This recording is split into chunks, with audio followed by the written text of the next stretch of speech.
To say that video games adapted into major Hollywood films have generally fallen flat on their faces would be an understatement. The list of colossal failures is long. Two Hitman movies, Warcraft, a handful of Tomb Raider films, Far Cry, Super Mario Bros., Link in Description, Max Payne, Alone in the Dark, Double Dragon, Doom, Prince of Persia, Rampage, Street Fighter and its sequel nobody asked for. Heck, the only good movie adaptation was last year's Sonic the Hedgehog, and that required the studio to completely change the look of their main character. The single best piece of adapted video game media is probably the Netflix Castlevania series, which is legitimately amazing. In 1995, we actually got a Mortal Kombat movie that was decent schlock, and the 1997 sequel Mortal Kombat Annihilation is legit one of the very worst movies ever made. As more and more games in the series have been released over the years, the idea of a new Mortal Kombat has been thrown about the internet in various forms. There was actually a decent web series a few years ago, but it never made it to the big screen. So finally, after years of languishing in development hell, a new Mortal Kombat movie arrives on HBO Max and in theaters. Get over here so we can talk about it.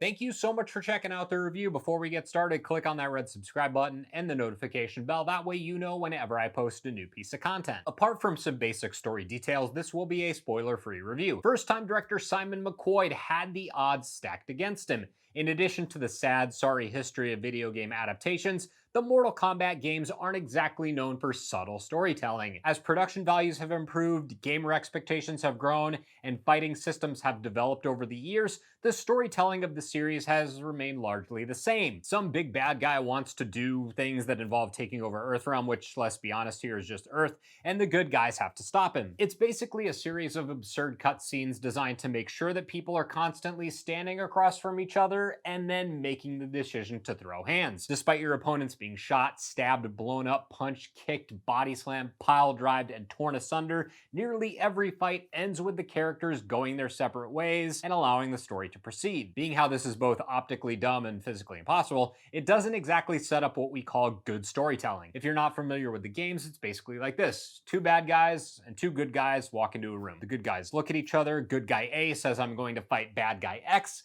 and then they walk up to each other and fight while the other two people run off and fight each other. The Mortal Kombat games are just this, repeated over and over and over again until the credits roll. It's a far cry from the first few games, and these storylines have become so convoluted with timeline hopping and dimension shifting that it's nearly impossible to sort out what's what. That doesn't seem like the ideal situation for making a feature-length movie, but McQuoid takes a decent enough script and somehow manages to milk it for all it's worth. Mortal Kombat is an energetic, cheesy, brutal, and surprisingly fun experience. Starting off in feudal Japan centuries ago, the movie introduces us to the two most popular Mortal Kombat characters, Sub-Zero and Scorpion. The Chinese Bi-Han arrives in Japan to murder Hanzo Hasashi, a member of the Shirai Ryu clan. Bi-Han immediately shows off his ability to create and manipulate ice by killing everyone and wiping out the clan. Thus begins the most famous rivalry in Mortal Kombat lore. The opening sequence tells us some things. First, it's played as 100% serious. Second,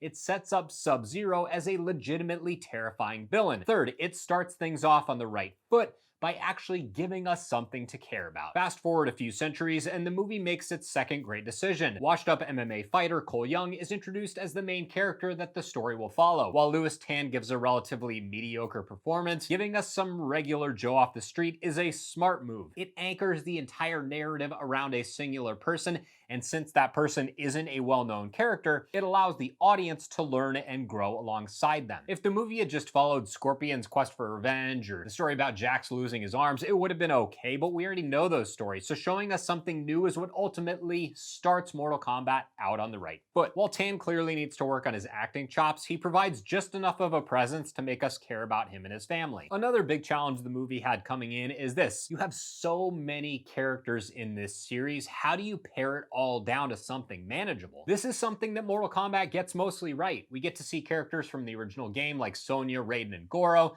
but also some of the later additions like Kung Lao, Melina, and Cabal. While each of these characters sticks relatively close to their origins, some of them get significantly more to do.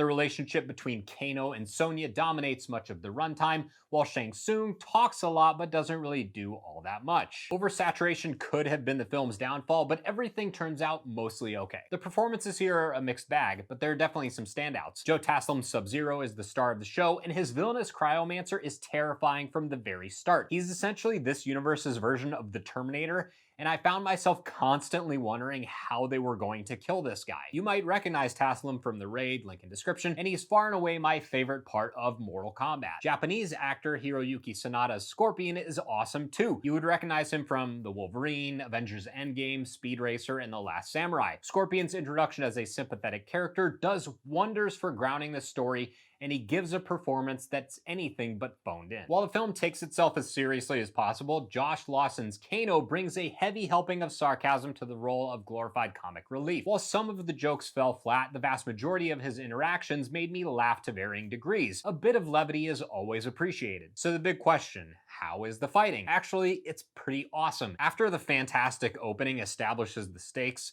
all of the escalating battles leading up to Scorpion and Sub-Zero's big showdown are well coordinated, visceral, and extremely graphic. McQuoid gets away with about as much as possible given the confines of an R rating, including a handful of stomach-churning fatalities. In fact, one of the main characters gets to pull off an extremely graphic finisher straight out of the PS2 Shaolin Monks game that somehow made me laugh and cheer at the same time. You gotta give some credit to Warner Brothers for keeping their grubby mitts out of the editing bay, because this movie comes very close to going over the edge, which is kind of the point. Creating a game adaptation traditionally requires the characters are treated with a certain amount of reverence.